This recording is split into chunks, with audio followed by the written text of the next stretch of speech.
Hey YouTube fam and whatever platform you're watching me on, it is Diaperperv and we're going to break up two very serious weeks of topics by a fun TMI.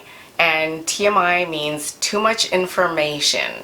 Okay, so I asked on my socials to give me some great TMI questions, and there were so many, but some of them were more like general advice questions. So I'm gonna make a whole different video just on the more serious advice stuff, okay?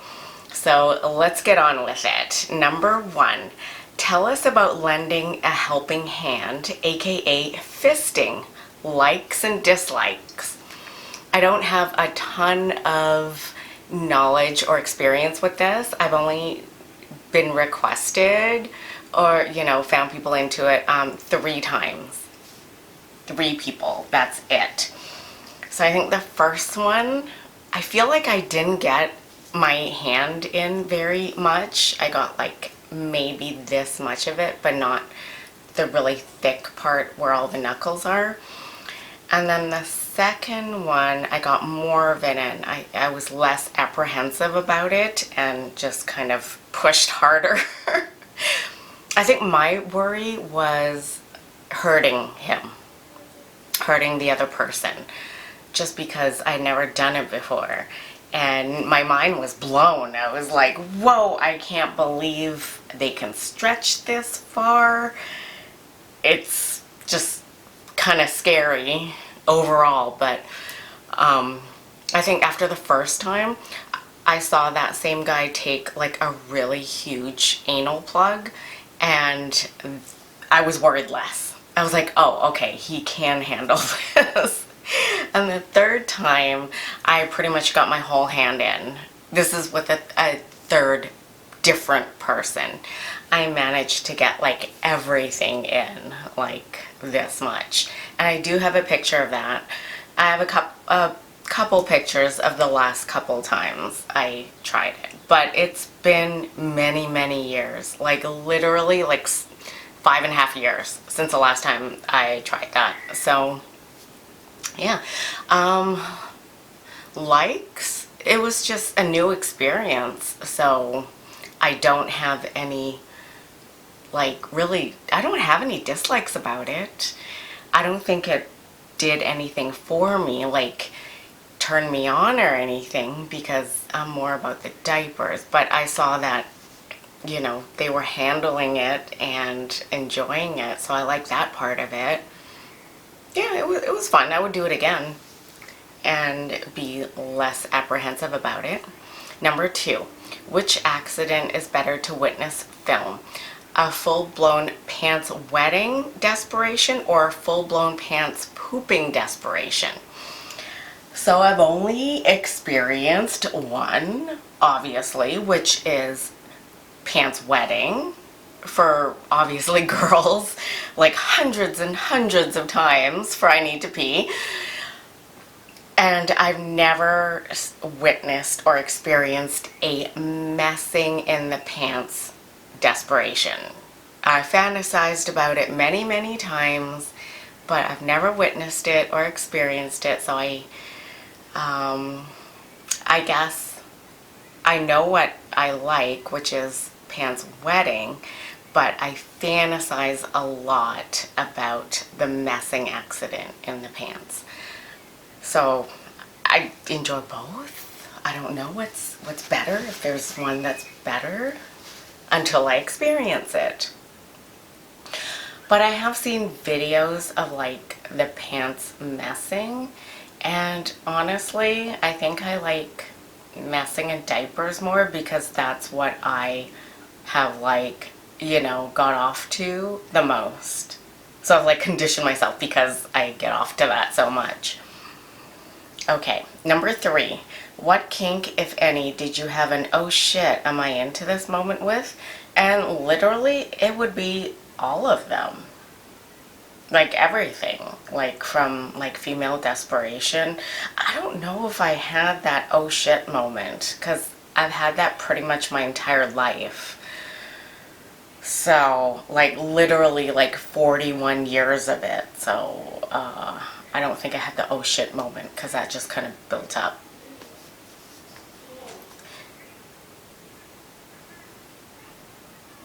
Okay, pause. I just heard a weird noise.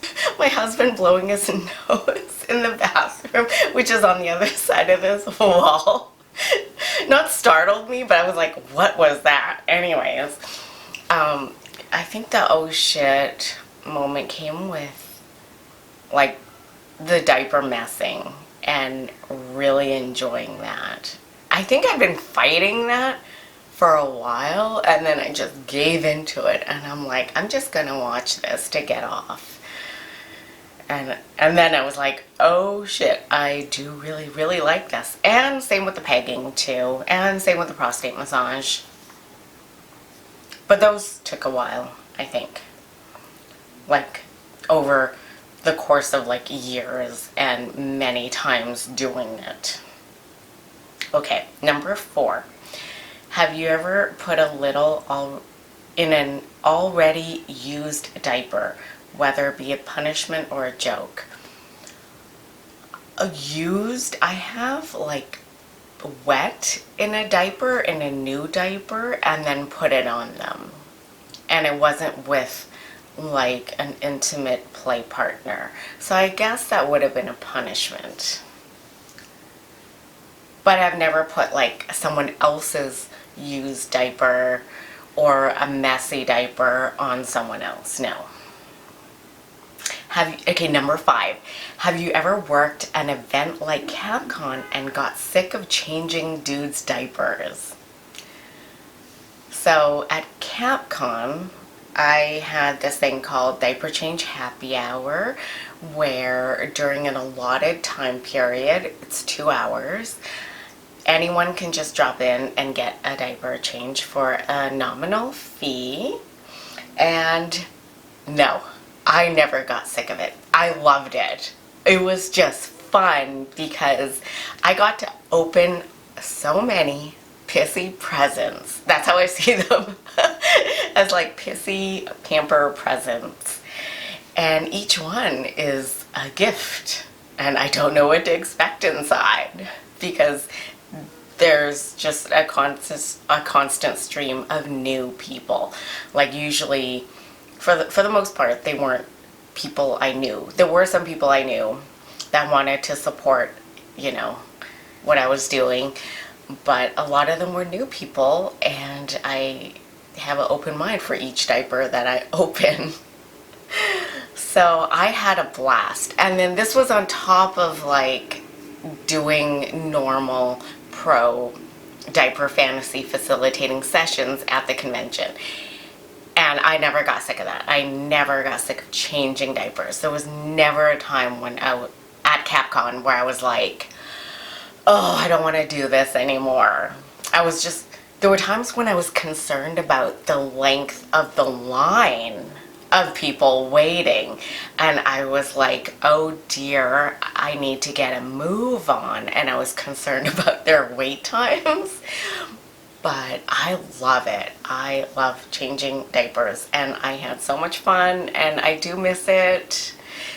There's a chance that I might go to a future convention sometime, but not getting my hopes up.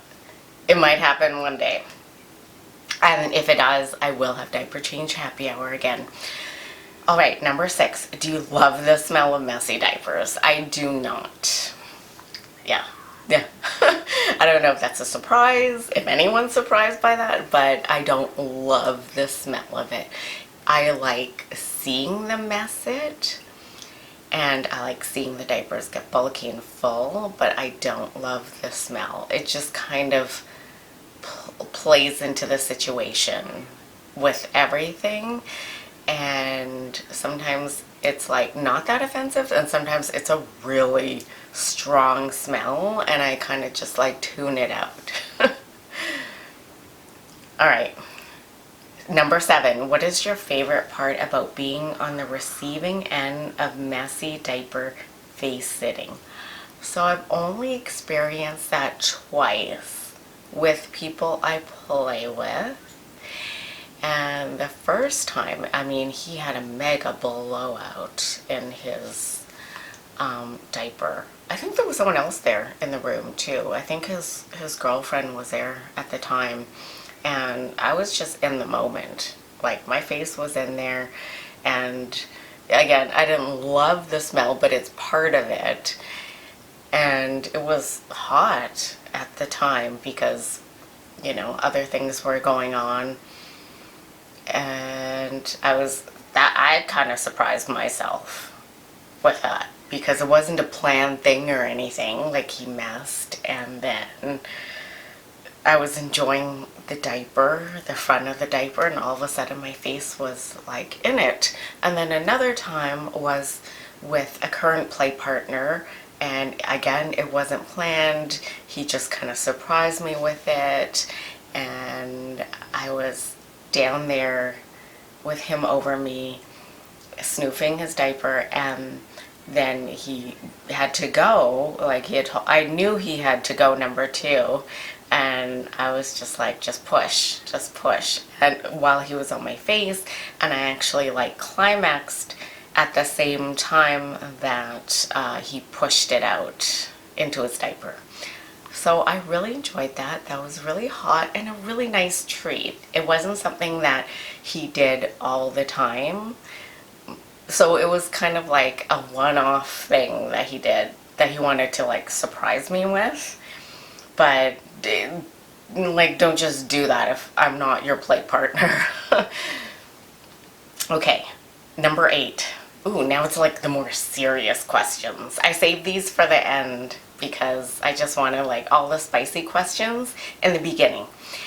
What do you feel will be your legacy in the ABDL diaper space, for better or worse? How would you like to be remembered within our community? That seems like a really heavy question, and honestly, it's one that I don't have a lot of say in because I'm just this person in this space trying to have fun and navigate it. I don't have any goals. It's not like I had this goal to be like, okay, I want to help people and be this person in the community. Like, I know there are people out there who have that. I do not. Sometimes I have this complex where, like imposter syndrome, where I think, I'm not even ABDL. I don't wear them. So why am I making these videos? I started making the YouTube videos because I was like, I have opinions and I want to share them. But also, I want to provide people with answers. When I see people like asking literally the same freaking questions every week on Reddit. And I'm like, I'm tired of this. I do have a platform and I want to give people the actual factual answers. And I do that, but I also, a lot of my videos are also my opinion and just my experience. So I feel like I don't have a say because people are going to see me however they see me. I guess as someone helpful and educational and entertaining. And I know that my YouTube videos will be on YouTube literally forever. Perpetuity, I hope. I hope they don't change their TOS and take them down like 10 years later, because I want them to be valid for the time period that I posted them, and hopefully those questions and answers that I provide will still be valid 10, 15, 20 years from now. And of course, I'm gonna always leave my social media up, like my Twitter and all my paid, C4S videos. Those will be there forever for people to enjoy. That's my legacy. And I know I said this before, but I can't change how people see me. And there are still people who see me as like a mommy or a dom, even though I have none of these things. And I've never, ever really identified with those. So I keep all those words out of my social media. I even say, like, not a mommy dom, because I'm not. I recently did change my FetLife to just fetishist and monster. Number 9, nothing excites me more than when mommy puts me in the thick diapers and rubber pants and milks me, telling me mommy needs to get all that bad milk out. Do scenarios like this amuse you or intrigue you? Well, that's one I've never thought about. I guess it's amusing if I'm watching someone else do it, or if I have a request for a custom video to put on my paid platforms. Sure, I mean, I'll do it. I don't have anything against it, but it doesn't excite me now. To me, the bad milk, I don't see it as bad milk, because I see the, squirting in your diapers or doing number 3 in your diapers as like fun and hot, and that's the prize. So no, not really. Number 10, most interesting or fun place you've been or taken someone wearing a diaper. Most fun, I will have to say Halloween Horror Nights 2018, or was it 19? Dang it, I think it was 18 when a diaper friend met me there, and he just happens to be wearing, so it wasn't like, a punishment or anything, and we just had fun. And then I changed him at the theme park, and that was a cool check off the bucket list, especially because it was Halloween Horror Nights at Universal Studios. Oh, can I get better than that? I mean, and I did go with a diapered friend to Busch Gardens Halloween event with the haunted houses and stuff, and he was diapered, but I was so focused on like the haunted houses and the roller coasters that half the time I forgot he was padded. But we did do some discreet diaper checks that were really hot, so those would be the funnest place. Oh yeah, and there was that other time when I was with a diapered friend in LA, and I managed to drag him out to some haunts, and, obviously discreet diaper checks. But I was so focused on the haunts and stuff most of the time that, I forget that he's padded, because my focus is clearly on something else that is very exciting. Okay, number 11, do you have a favorite ABDL fiction story? If so, what's it about? So with fiction stories, I started many years ago, or reading stuff, and then it just kind of stalled from that point. I never pursued reading more fiction.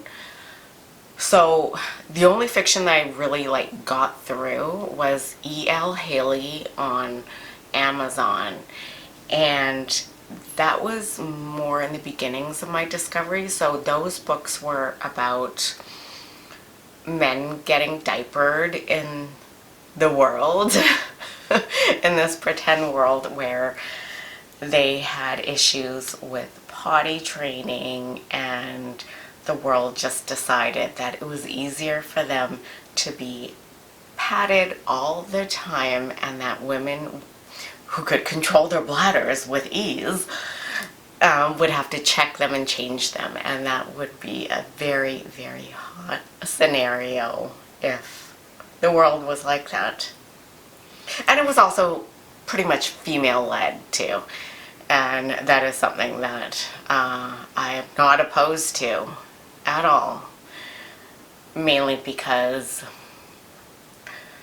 in my past and current marriages, it is more that way, and that is something I'm very comfortable with. It isn't difficult for me. It just seems natural. So yeah, and they were very soft stories too. They weren't like a very explicit or sexual. They were very slow burns with very little like payoff. But to me, that was the payoff, was the slow burn of it and the enticement of it, and knowing how the male protagonist felt and how much he didn't want to be in diapers, but he would try not being in diapers and then of course fail. And so I like that level of like embarrassment and shame that he was feeling, and then the ultimate acceptance of his fate that he needs diapers. But now I just text with cute diaper boys instead of reading stories. 12. When you're diapering someone for your pleasure, do you prefer plain or patterned dips? Do you prefer super tight tapes or just snug? I go through phases, but overall I prefer just plain white ones or medical ones with like the medical thing down the strip, and then like the color change wetness indicator, because I'm more into DLs and I like the, oh, you need the diapers because it's a medical need. And to me, that's really hot. Sometimes when they're patterned, it just like takes away from it. Like they're cute and stuff, but after looking at it initially, I don't focus on the patterns. It doesn't do anything for me either way. Like when it's just glaring white, it's like, oh my goodness, that guy is definitely wearing a diaper and it is really bright and you can't hide it. Oh, number 13, when you interact with a play partner or friend, what's your favorite way to help them feel small? I don't have a favorite way. I just treat them small, if that makes sense.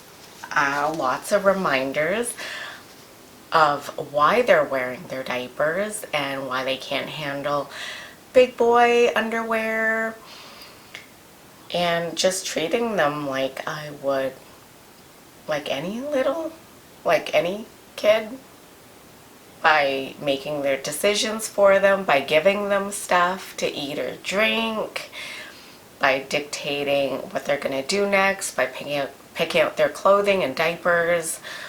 Yeah, just like if I was really babysitting someone who's young and how I would treat them, there really isn't any different other than a lot of diaper interaction. Number 14. Why does this fetish seem to attract so many narcissistic abusers? And I have seen this in real life where I see people who are not into diapers or ABDL, and they identify, I guess, our group as being vulnerable. Like, okay, so what I'm talking about is people who are doms or dominants, maybe in another space, maybe in just BDSM general, okay? And this is the type of relationship they're looking for, is where they're the dom. And I feel like they see littles or ABDLs as someone who is like more emotionally vulnerable or softer, who wouldn't put up a fight against them, and they're like, I can control them. Even though I'm not into the diapers, I'll just say, yeah, sure, okay, I'll be okay with it. But their intent isn't that, and their intent isn't to engage with the diapers or the age play. They just want someone that they can control, or that'll worship them, or whatever their intent is, and they just see littles as not putting up a fight and that they'll do as they say without the pushback, and that they're easier to control than a sub. Because I don't have a lot of experience in the BDSM world because this is not what I'm into. But, of course, this is my own opinion. It seems like a lot of subs out there are not like true subs. They're just trying to find someone to fit into their fetish. They're not like true, like they don't have like the mentality of I want to please the other person. They have the mentality of I just want to get off on my own fetish, on this one other thing, whether it be ball busting or cleaning someone's house, but they're not cognizant of the top's emotions or what they need. They're just self-serving. And maybe some tops and doms are like, okay, I've had it with these people pretending to be subs or slaves, and then they see littles or ABDLs and they're like, maybe I can get them to do what I want and be self-serving in that way, and just promise them, yeah, I'll like change your diaper, or they just don't get it and they don't want to learn. But this is my personal like observations of what I've seen happen to people that I know. And I think because of that, that attracts the wrong type of people. They don't care about the other person and who are narcissistic. That's, I guess, the definition of it. Who just don't care. And when you don't care about someone and you just want to like impose your will on them, then that does make you an abuser. Number 15. We're almost at the end, guys. What is your favorite punishment to do to your diaper lovers? What's the most common ask for punishment? Well, number one, I'm not a dom at all. I'm not into punishment, so I wouldn't see a reason for that. I mean, the diapers are hot and I'm engaging with them, with the person. So I don't know if this question applies to me. But when I was doing sessions, like pro sessions, I did get asked to do a lot of spanking. But that's within the scenario that we talked about beforehand, which is a very common one would be like they have an accident, they're failing potty training, and then spanking, and then put in diapers. Very, very common. It's almost like textbook where a lot of people wanted this. They weren't spankos. Okay, I did have a few, like a very small handful of spankos who wanted like really, really hardcore spankings.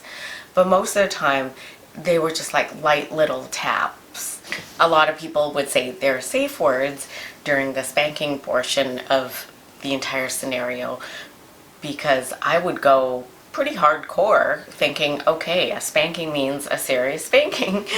And for them, it's just part of the scene where, you know, they get punished. And also, the diapers are the punishment. Really, the diapers are the punishment. Like, I'm not going to, you know, take off someone's wet diaper for no reason and just put it on someone's head because I'm not a dom. I thought I had 16 questions, but I think I moved some of the questions into the general advice one. So that was it. I am done with the TMI.